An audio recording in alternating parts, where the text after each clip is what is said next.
play tonight is from a short story by Agatha Christie. And so with Philomel Cottage, and with the performances of Geraldine Fitzgerald as Alix Martin, and of Orson Welles as her devoted husband, Gerald, we again hope to keep you in suspense.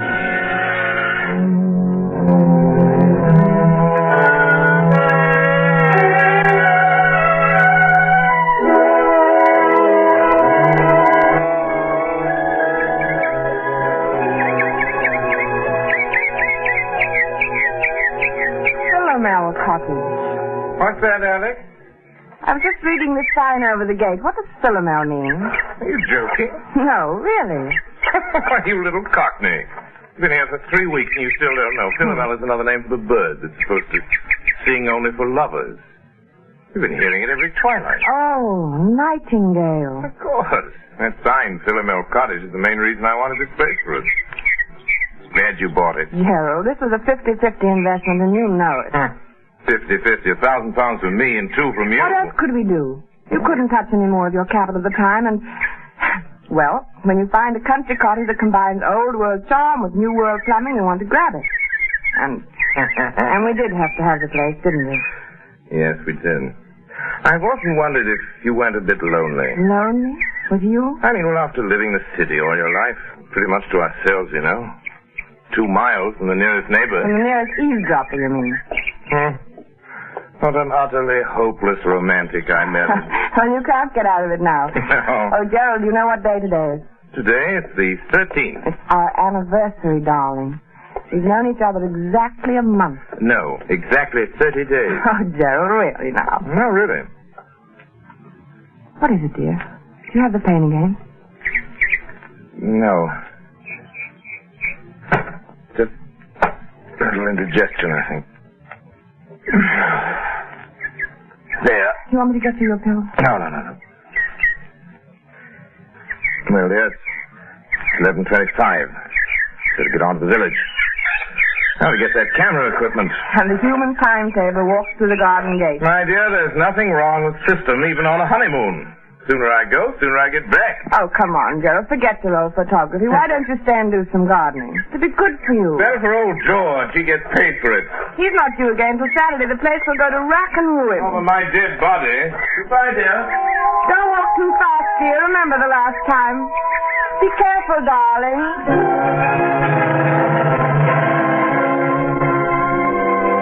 Be careful. It had just slipped out. Be careful.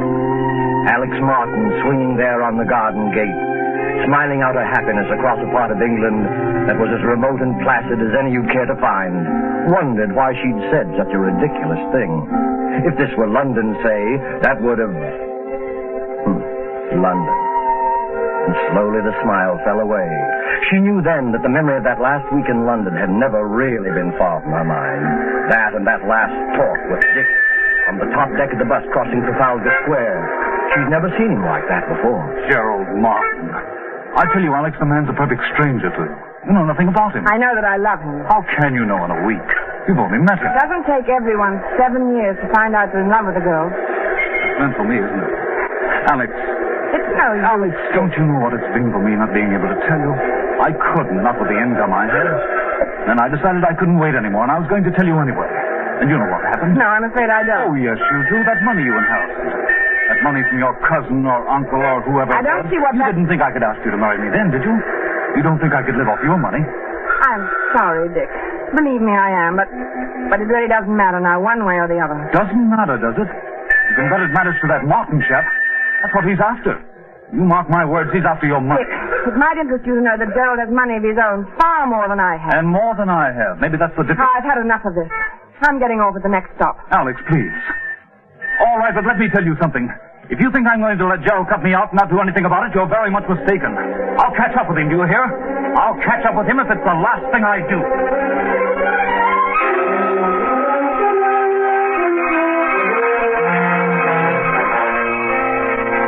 I'll catch up with him if it's the last thing I do. To Alix, that threat of just 1 month ago was merely a heat-of-the-moment outburst of hurt pride. And yet as she leaned on the gate of Philomel Cottage, it kept echoing in her mind. What swept it away, what brought her back to the rustic idyllic happiness of her life with Gerald Martin, was the ring of the telephone inside the cottage. Who could be calling? Gerald. Gerald had hardly had time to get beyond the turn in the road. Except if something had happened to him. If he'd had another attack. Maybe one of the villagers was trying to call to say that he... Well, she hurried then, and her hand shook a trifle. Hello? Alex, this is Dick. What? Who did you say? Dick? Why, Alex, what's the matter with your voice? I wouldn't have known it. It's Dick Windyford. Oh, well, where are you? At the Traveller's Arms. That is the right name, isn't it? Or aren't you acquainted with your village pub? Do you mean you're here? Yes, I'm on a holiday doing a bit of fishing. Any objection to my looking up you two good people this afternoon? Oh, no, you mustn't. Why, Alex. I beg your pardon. Of course, I won't bother you if you'd rather I did. I'm sorry, Dick. I only meant to be away this afternoon. Won't you come this evening? Thanks very much, but I'll probably be away by then. Depends upon whether a pal of mine turns up or not. Goodbye, Alex. Goodbye, Dick, and I hope that... Best of luck.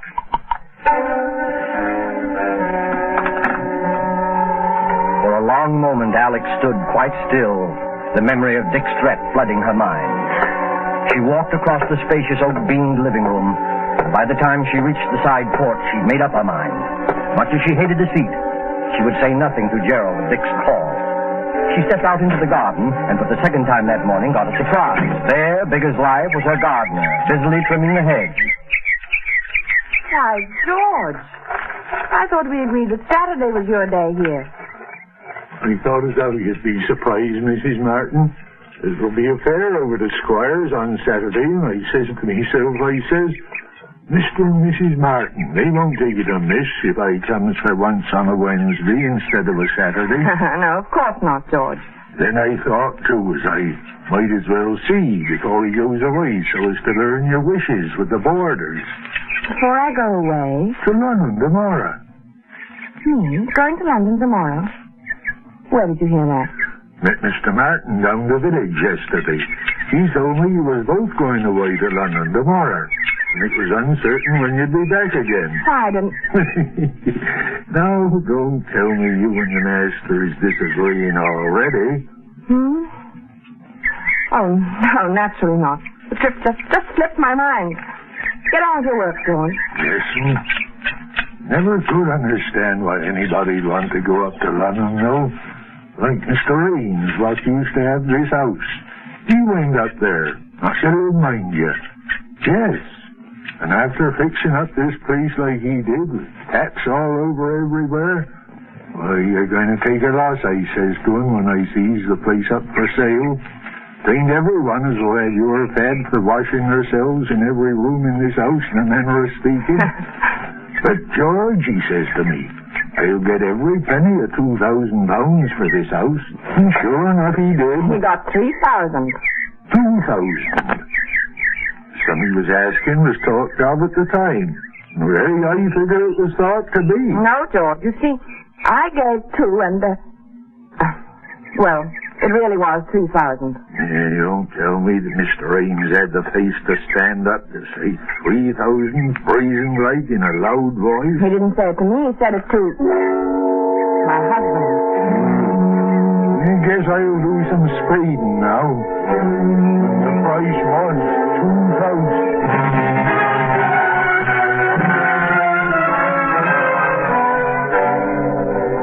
As Alex strolled on across the garden, she was conscious of a thin, vague thought struggling to make itself heard. Then, abruptly, it was gone. Her eye had fallen upon a small, dark green object lying in the fur beside one of the flower beds. Gerald Martin. Her husband's pocket diary. She picked it up and opened it, scanning the entries with some amusement, once again reminded of Gerald's enslavement to time and system. It was the entry on page 21 that brought the smile from her face. April 14th. Marry Alex to St. Peter's Church, 2:30. And it was the entry on page 30 that took that smile away. She stared, puzzled, at the date on the page, Wednesday, May 13th. Why, that's today. Only one thing was written there, in red pencil. 6 p.m. What did it mean? What was to happen at 6 p.m.? As she stood there, that small, vague thought struggled to be heard once more. It was something Dick Windyford had said. Not the threat, not that wild, silly promise of vengeance, but something else. And then it came. A stranger to you. You know nothing about him. Nothing about him. It was true. What did she know about him? After all, This is ridiculous. Gerald, my husband. I love him. I trust him. But Then she thought once again of that cryptic entry. 6 p.m.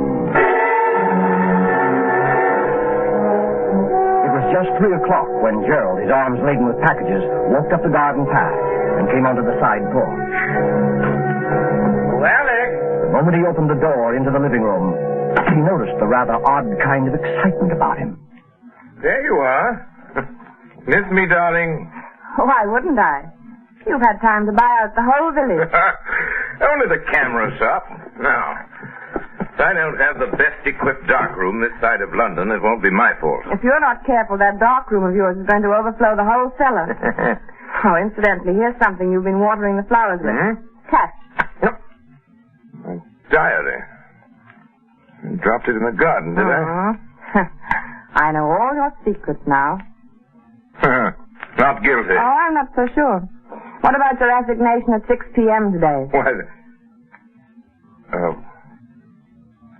that. Well, you've caught me at last. It's an assignation with a very handsome young woman, quite remarkably like you, in fact. You're evading the issue.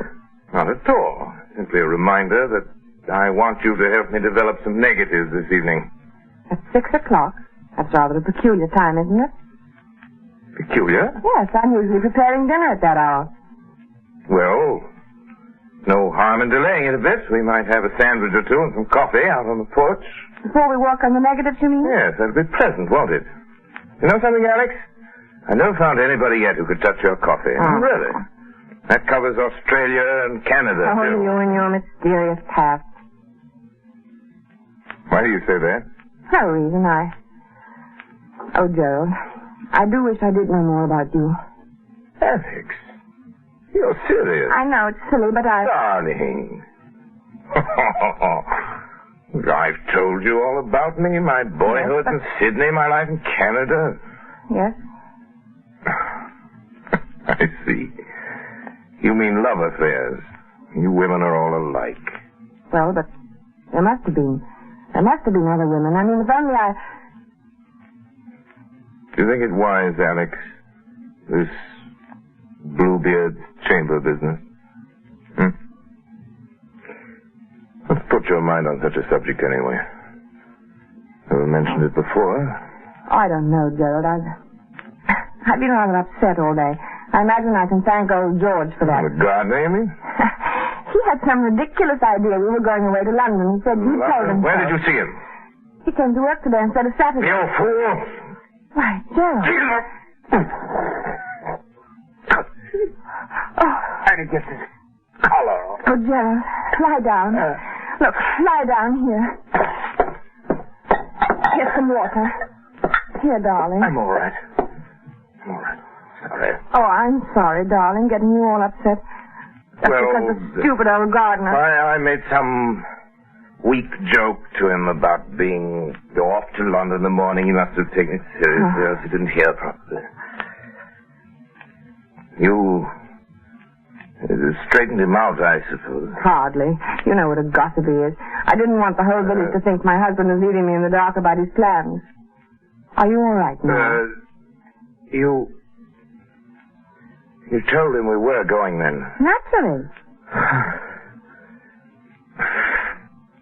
Yes, of course.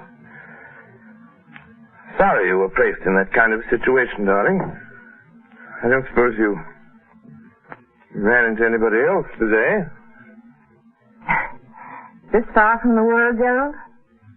It isn't very likely, is it? Gerald. No, not another word. No, not another word. You aren't yourself now. It's quite plain. I want you to have a little rest. You'll be right as rain by 6 o'clock. Must you do those photographs tonight? After all, you don't seem so well. Dear, when one sets a time to do something, one should stick to it. The only way to get through one's work.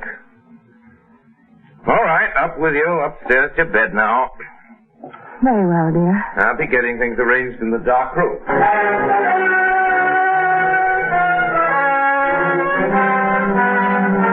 But for Alix, rest was more like a nightmare. Upstairs in her room, she told herself that there was no basis whatever for her state of mind.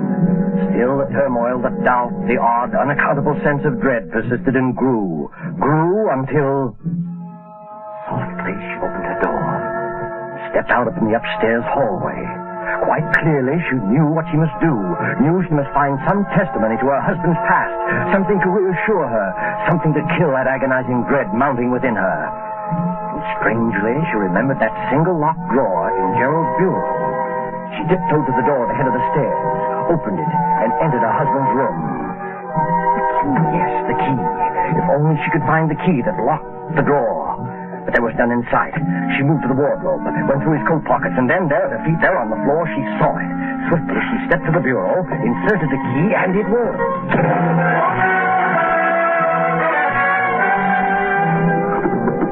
Alix Martin opened the drawer, looked down upon a small packet of letters tied with a light blue ribbon.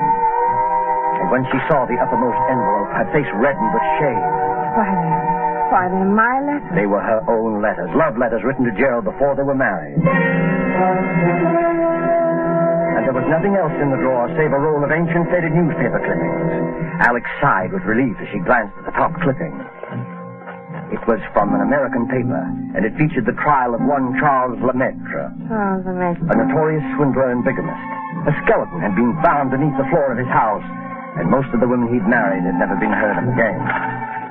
Another of the clippings described Lemaitre's behavior in court, his interest in the cameras of the news photographers, his sensational escape from prison. Another displayed his picture, a long, bearded, scholarly-looking fellow. It reminded her of someone. But who? She couldn't tell. She glanced at the caption beneath the picture. Modern Bluebeard. Modern Bluebeard.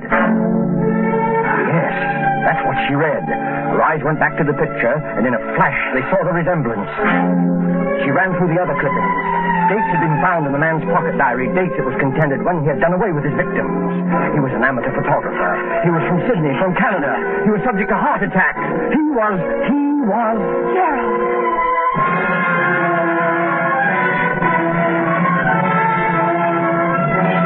The room whirled around her. Dick had tried to warn her.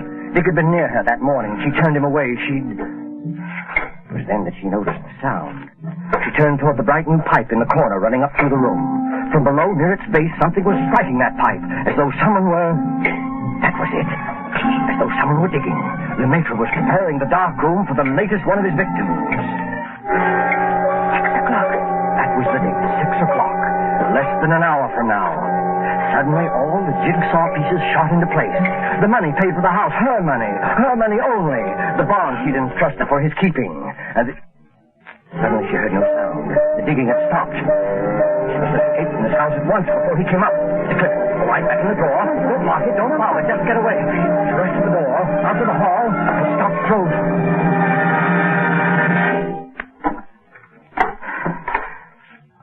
Yes, my dear? Oh, you startled me. I was just trying to find your nail file. Were you, dear? Well, that's nothing to look so guilty about now, is it? Well, come on down. Getting late, you know. Gerald, Just have time to make the coffee and sandwiches. Before we do the pictures, that is. I'll be right down, darling, as soon as but we really mustn't delay, must we? Coming, Alix? Very well. Now, that's better. Here, let me give you a hand. Never mind, Gerald. Alix, how cold you are. Cold. Yes, I am, Ron. Well, that'll soon pass away, I'm sure. Hurry along, dear. Hurry along? Yes, into the kitchen. Alix, what is the matter? Nothing. I'll be all right. The kitchen. Yes, I'll fix her something in a second. You just sit here in the living room and... No, the porch. That'll be more comfortable, won't it? And I'll be right with you. Splendid, Alix. I'll just... No, of course not. What, Gerald? How rotten of me not to have suggested it. Since you're feeling a bit under par, you can probably do with some help. I'll come with you.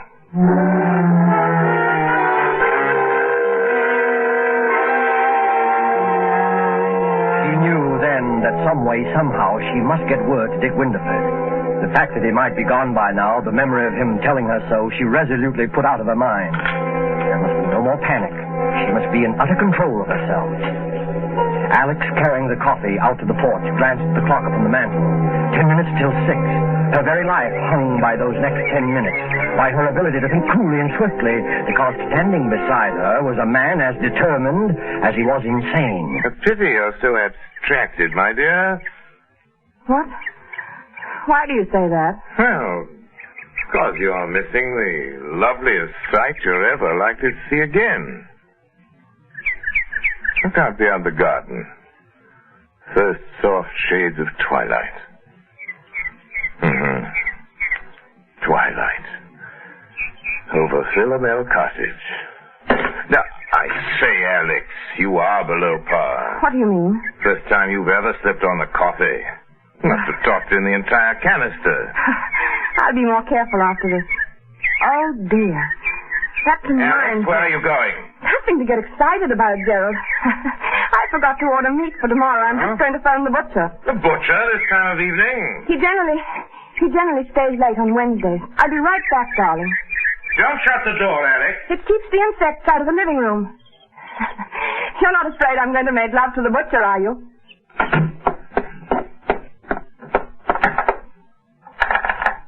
Operator, get me the traveler's arms, please. Hurry. Hello? Traveler's arms? Mr. Windyford, please. What? You don't know if he's still there? Well, see, won't you? It's most important. Don't let me disturb you. Well, darling, you do. I hate anyone listening when I telephone. But I do, Gerald, truly. You're quite sure you're really calling the butcher? Why, as a matter of fact, I'm not sure. What? What I mean What are is, you talking about? I'm afraid I've got the wrong person. A perfect stranger. Don't understand. Someone I know nothing about. You know nothing about, then why don't you hang up? Here, what's the end of that wire? Hello? Hello? Dead. All right, my girl. I'll go get started. We're late now. Late? Precisely 3 minutes past 6. Why, Gerald, it won't be 6 o'clock for 8 minutes. Look at the clock there on the mantel. I don't go by that relic. I go by my own Gerald, wristwatch. listen. Stop pacing and listen to me. Well? I don't feel up to it tonight. I'm upset. I'm tired. Alex, I promise you, you won't be a bit tired after it's over. I'm not going to wait 1 minute longer. I won't do it. Come along, I'm Alex. coming with you. Come along. No. I'll carry you. No. You will, you hear? Stop. You will. I've got something to tell you. Something to confess. Confess? Yes, to confess. Something I ought to have told you before. I've had my secret past, too. Former lover, I suppose. In a way, but something else. You'd call it... Yes. I expect you'd call it a crime. Crime? You? Yes. I don't believe it. Yes. You better sit down, Gerald. There. I told you I'd never been married before. That wasn't entirely true. There was a marriage. When I was 22, he was an elderly man with a little property. I induced him to insure his life in my favor. At one time, I was a nurse with access to a number of poisons. There's one poison, a white powder. You know something about poisons, perhaps? No, I know very little about them. This one is very much like... It's absolutely untraceable. Any doctor would give a certificate of heart failure, and that... No, I can't tell you. No. Another time, Gerald. Another time now. I want to hear. How did you get him to take it? How are they going to take it out? Yes. Well, I always made his coffee for him. Coffee? Yes. One night I put a pinch of this poison in his cup. I remember that evening how very much like this it was, how peaceful. He gasped a little, tried to move from his chair, but he couldn't. Presently, he died. How much was the insurance money? About £2,000. I speculated. I lost it. It was over 2 years before I married again. He was a much younger man, quite well off. There was a will in my favor. He liked me to make his coffee, too, just as my first husband had done. I make very good coffee. Alix! It was the same, along about twilight. I Alix! remember it perfectly. How nervous and upset I'd been all day, wondering if it would turn out all right. Coffee. But it did. It was the same as the other. He just sat there in his chair and he died. Our village doctor pronounced it heart failure. Alix. My husband did have a weak heart, you see, and that helped a great deal. Alix, listen! That netted me over £4,000. I didn't speculate. Coffee! That's why it tasted that way. You devil, you poisoned me! You poisoned me! Yes. Yes, I poisoned you. And already the poison is working. You see? Kill You can't you! move from your chair. Lying. You're lying. I'll kill you! You can't move. You're helpless. Kill you.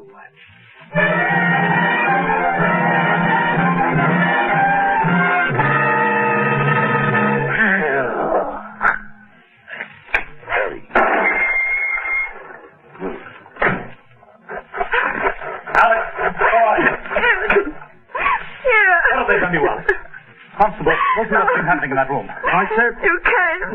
You did hear me. Oh, you silly girl. You went to the trouble to call me up and talk about someone you knew nothing about. I certainly knew enough to come.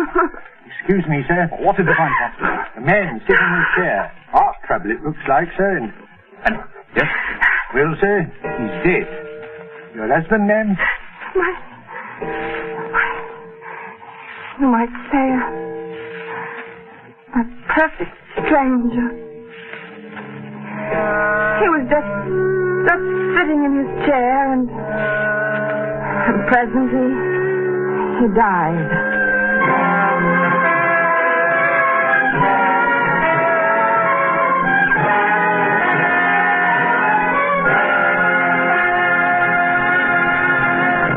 And so closes Philomel Cottage, Agatha Christie's story of love from a stranger, starring Geraldine Fitzgerald and Orson Welles.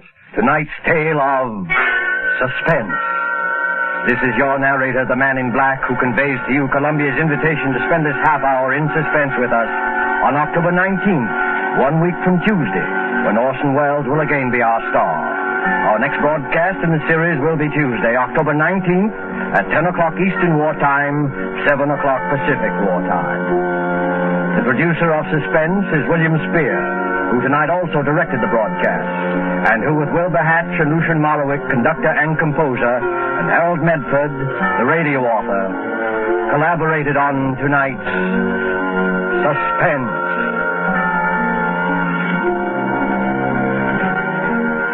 This is CBS, the Columbia Broadcasting System.